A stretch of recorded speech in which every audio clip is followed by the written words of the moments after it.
Hey guys, welcome. Today I'm with my friend Paul. We're at Alaman Coffee near Twin Lakes in Cebu Land, and I'm going to ask Paul some questions and do a little interview. Stay tuned. All right, so thanks, Paul. I appreciate you coming on the channel today, and I know you just did a big interview with Paul in the Philippines, Old Dog New Tricks, and Yes. and that was a pretty interesting video, learning about your lockup with the quarantine and everything. So today we'll go a different direction, and instead of getting your whole life story, I wanted to get some information on what are some of the things that you really like about the Philippines that not only drew you here but make you want to stay here. Well, the first time I came to the Philippines, was in end of 2005, and I just loved it here. I loved the nature. I loved the people. Everybody smiles at you. Of course, in 2005, I was single, and I loved the women here. They're fantastic, both the way they look and their attitude. So they're much more feminine than the Western girls. So I love that too, and I love the food. A lot of people don't like Filipino food, but I do. And it's just everything was so cheap. And people were so friendly, and people are very talkative. They're inquisitive. Paul, he said something like, when I'm in the U.S., I feel invisible. And here people talk to me, and they're very friendly, and you never feel lonely here. And that's really true. Like when you go to a coffee shop, you can be alone, but you don't feel lonely. Right. While if you go in the U.S., you sit alone and you feel lonely. Nobody talks to you, and if you try talking to somebody, they might say hi or whatever, but it's hard to get to know people. And it's much easier here. And also living in Dumaguete, there is a very good expat community, so people get to know each other, and people are very friendly. Everybody wants to make friends, while in the US typically it's more of cliques. People already know people from childhood or from college or whatever, so it's harder to get into those groups. Do you think it's better to be in a expat community, or do you think you like living in an area where there's not so many expats? I've thought about that, but since I've been here, I've only lived in an area with expat communities. So it has its advantages, like one of my best buddies, he's Norwegian, so I'm half Norwegian, and so we have a lot of commonality. He likes to go on motorbike trips, I like to go on motorbike trips, guys only kind of motorbike trips, and so I like it both. I like to be in an area, and you can have both. Living in Dumaguete, you just have to go 20 minutes outside of Dumaguete, and you're basically hardly any foreigners. So there's a way of getting best of both worlds. The thing I like about Dumaguete is it's a small city, so you have everything. You have lots of great restaurants. It's not great on the malls. You have two or three small malls. But except for the quarantine, I could get on a ship at 12 midnight and be in Cebu City at 7 in the morning, all rested up, and go to the mall there, do the shopping, and take the same one back and be back the next day. So True. Life here is good. There are some negatives, but life in general here is very good, and I love going on motorbike rides and touring, and but like I said, the quarantine has kind of put a stop to that. So. Well, I think we've seen things start to slowly open up. Yes. For example, we're here, so we weren't doing this 3 months ago for sure. Yeah, it's really nice. It's really nice to be able to get out of the house, to be able to go places, even if it's not far, to different islands. At least you're doing something. And me and my friend were talking about how psychologically damaging it is just to be inside all the time. And you start thinking about all the stuff, and you just it just gets you kind of depressed, and I wouldn't say maybe not anxious, but at least depressed, and to the point where you feel like leaving the country. And but there are a lot of good things here. Like I said, the nature is fantastic. You got waterfalls, you got sea, and you see on some of my videos, we go free diving. There's lots of corals. And there's shops all over the place, like this coffee shop.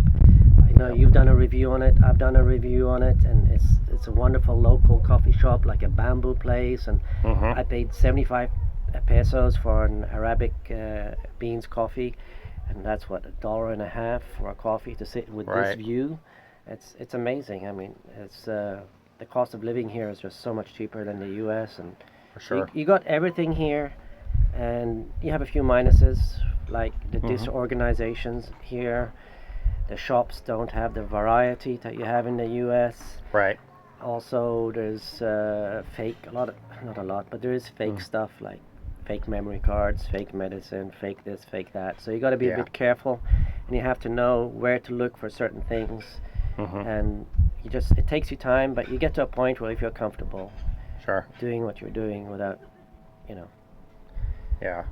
And I can relate back on the earlier thing about feeling like you're invisible. That was kind of my experience in the U.S. too. So here, very easy to make friends, even with other expats or just Filipinos. You could just go to a coffee shop and just start talking to a person beside you. Especially Filipinos, they really want to know you. They do. Sometimes they want to know everything. Everything, personal stuff. Yeah, they have a way of. There's kind of no holds barred on they'll ask you, oh, how much money do you make? How much did you pay for that motorbike? How much is your rent? Have you noticed that? Yes. Yeah. So. How long have you been dating this girl? Are you married to this girl? Are you getting married? Are you happy with her? Yeah. If not, I have a friend. It's like that. It's true. And they can be brutally honest. Have you heard them? Like, I hear them tell their friends, "Oh, you look ugly," or "You look fat," or. It's kind of. In the West we're a bit more careful with our words. Right. I don't know. I find it kind of refreshing, actually, that people can say what they mean and not put it around, different words and slowly tell you what they mean. So just going out there and tell you what they mean and get the point. So, Are there some things that that you don't like about the Philippines? Like, is there certain things, like, for example, and you said this in one of your videos. I'm really annoyed by the throwing trash on the ground, and the pollution sometimes, like people burning their trash, or driving on the road and just a vehicle's just puffing out just tons of black smoke, so things like that kind of annoy me. What about you? I mean, trash is like living in Norway, and if any of your viewers have ever been to Norway, it's kind of the land of cleanliness. Right. It's to the point, if you're walking in nature and you throw something and someone sees you, it's just about, I wouldn't say guaranteed, but almost a guarantee you guys might get in a fight, because they love their nature, they love the cleanliness. But over here, I talked to my girlfriend about that, why there's so much trash and why do people just throw things, and she said they don't even see the trash anymore. They grow up from zero to now, and we see the trash because we're not used to it. They don't even see it. But then again, I don't think they notice the nature the way we notice it, because we come from a place, maybe a city or something, and we don't really notice. We notice it a lot more than they do. Right. But like, there are places in the Philippines that have cleaned up their act, like Palawan as an example. And the reason for the trash, in my opinion, is yes, Filipinos haven't learned it, but it's also leadership. There's a lack of leadership, a lack of implementations.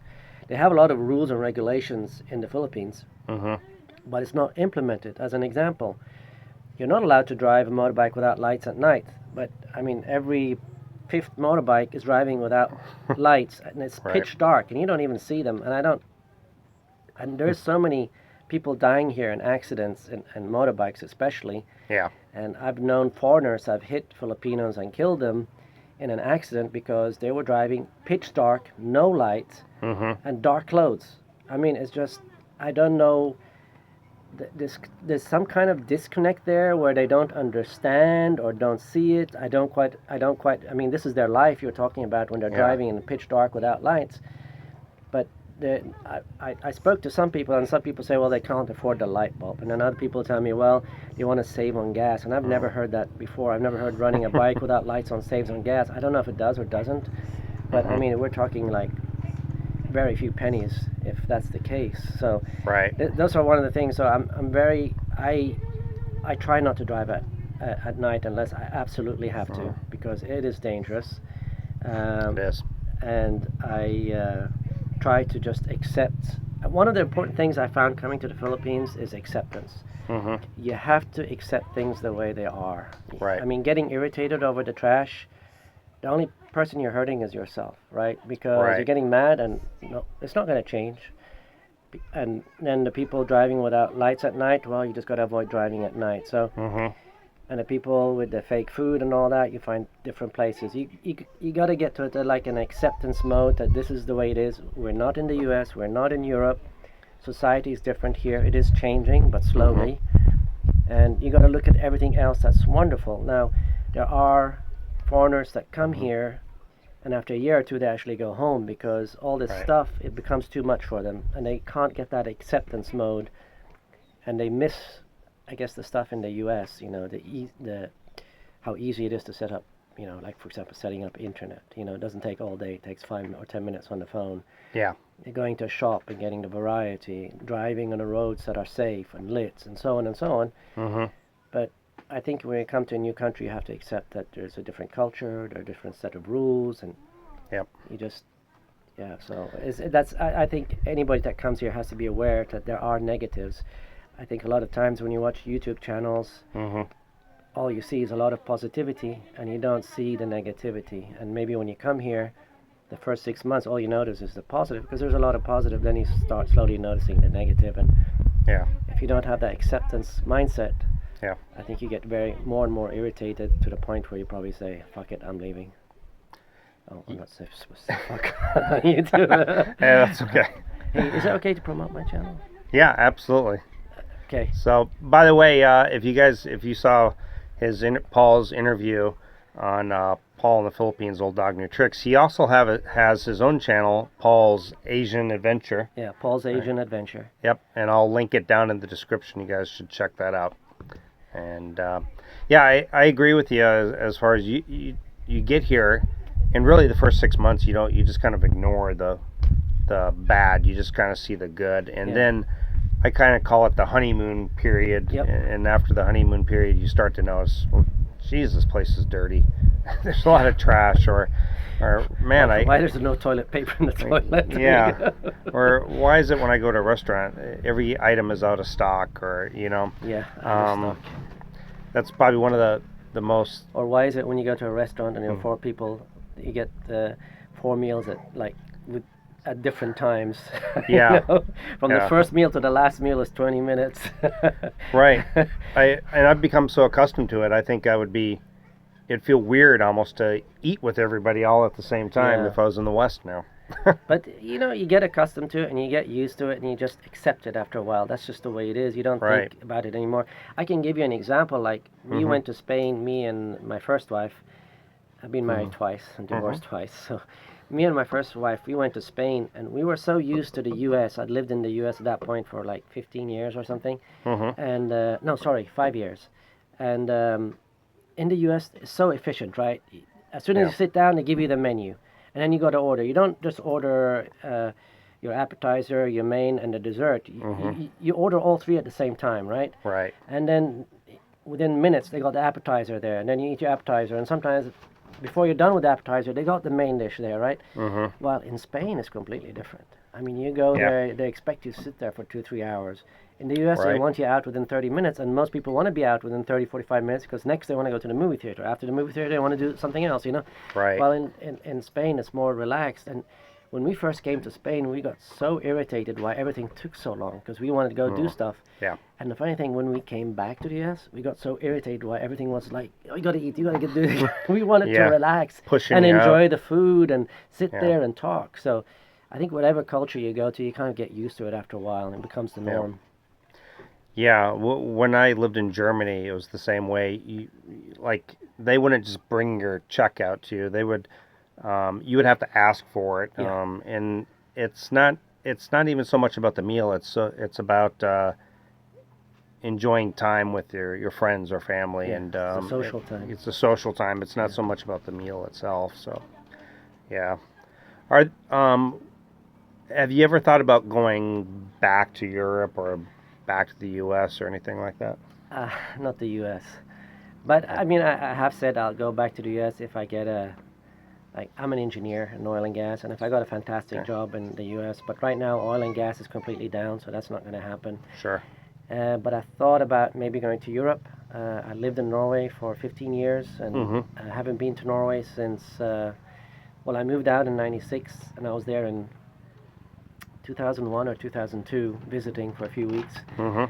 and I kind of missed Norway. And Sure. me and my girlfriend have talked about going there. Also, my mother lives Mm-hmm. in Spain, and I love Spain. I love everything about Spain. Yeah. So we've thought about going there and living a year or two. And you know, the Philippines is going to be here if we decide to come back. I've also That's right. talked to you about going to Malaysia because I've heard Mm-hmm. like Malaysia is a really nice place. Yep. So I mean, the world is open. I can go just about anywhere. But I think if I leave, it'll more than probably be Europe or maybe Malaysia, Gotcha. but more than probably Europe and Norway specifically, because I speak Norwegian fluently also. So Okay. that's kind of the plan for So now. the only reason you really would want to move back is to work, really. Yeah, Like to you. work and get in touch with my Norwegian part of my family, Mm-hmm. stay there a few years, maybe 2 to 5 years, and then Mm-hmm. come back here. Okay. So Gotcha. it's also an adventure, right? It's like another kind of experience, both for me and for my girlfriend. Mm-hmm. And I think I think that's what life is about: different experiences, going Sure. different places. I love the Philippines, and I could probably stay here the rest of my life. Mm-hmm. But I also want to experience other places. I've Yeah. been here for almost 2 years. It's wonderful. I've had a great time, Mm-hmm. but I wouldn't mind having other experiences, like for example Sure. Malaysia or Vietnam. Maybe go to Spain, Norway, Portugal, Greece. There are just so many places to Mm-hmm. go, so many places to see, so many foods to experience. A lot Yeah. of history to to experience. So I mean, there's just a lot. The world is there, and Right. why would you just stay in one place the rest of your life if you have the opportunity to travel? Would you, when before this lockdown occurred, had you been planning on Yes. going to another country Yes, or? my plan was actually to go to Norway, Okay. and I wanted to get some paperwork in order in Norway as well. Okay. Work in the summer months. Okay. Um, and then come back to the Philippines and stay here a few months, and then maybe migrate to Norway in 2021. But the Hmm. lockdown and the quarantine and Sure. the virus kind of completely Yeah. put everything on hold. Yeah. Well, me too. I was supposed to be in Malaysia already, and in March I was going to be working there already, and here I am. So, but at least we're getting out and doing things again for sure. Yeah, and life here So, is good. It's not yeah. like Yeah. I'm sitting here thinking, "Fuck, why am I here? I want to go. I want to leave." I mean, I'm Right. enjoying life, but I'm I'm starting to Yeah. be ready for maybe a different experience. Yeah. Not sure yet. Um, Not 100%.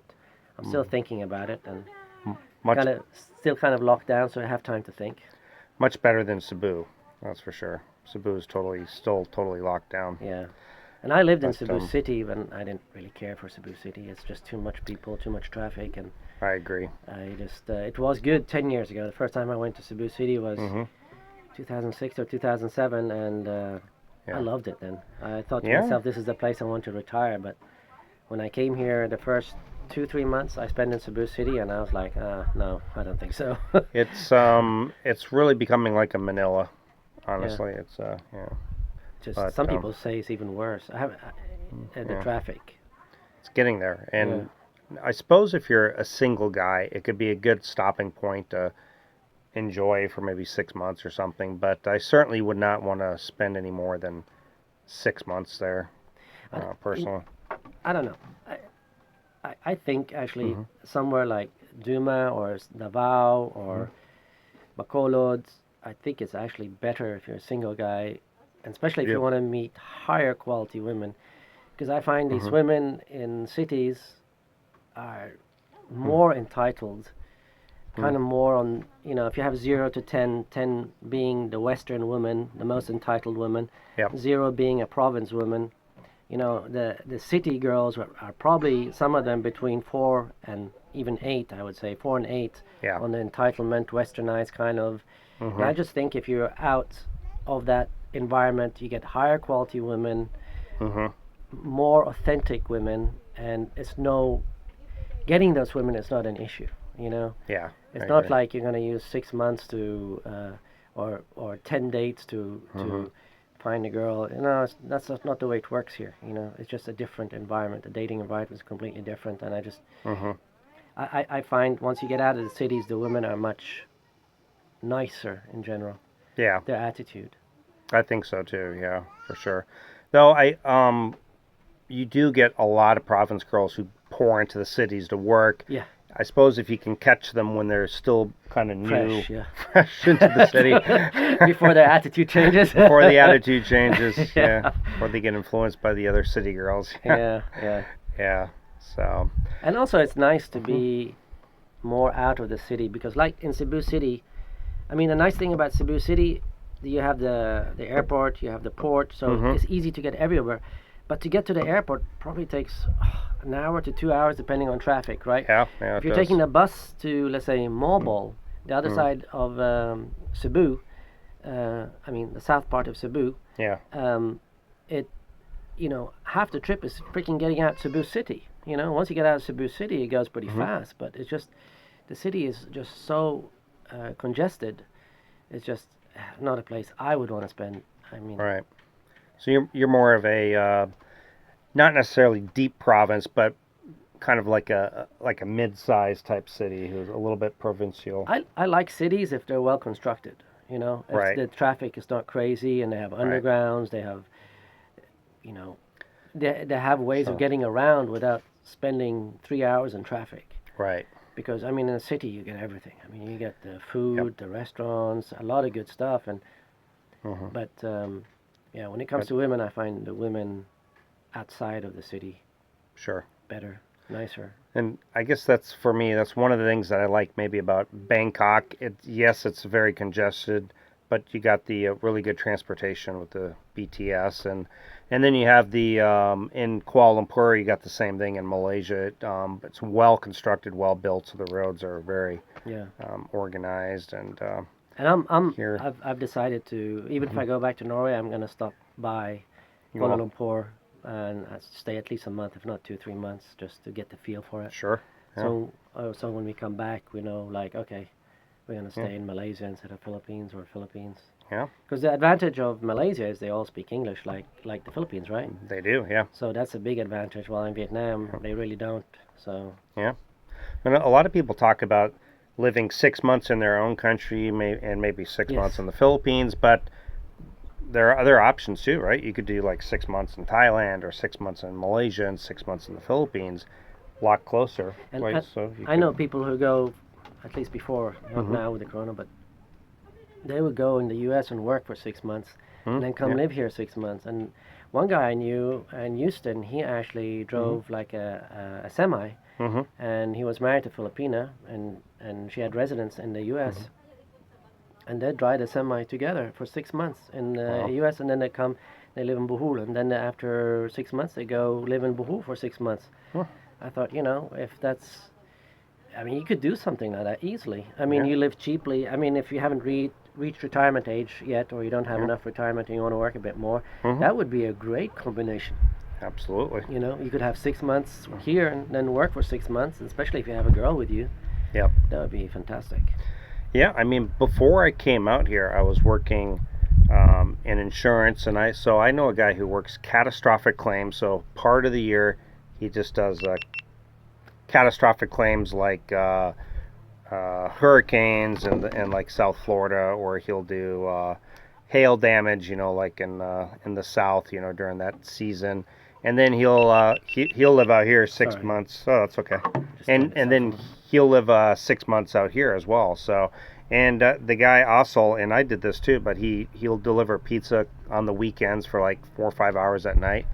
He'll make like 150 in cash just delivering pizza for 4 or 5 hours, a couple nights a week. And It's kind of what I so. did, even though I was working as an oil and gas engineer, Mhm. and I was making good money, but I still rented out rooms. I had a house, a 3,000 square foot or 300 square meter house, Mhm. and I had two extra bedrooms after the divorce. The house was mine, and Yeah.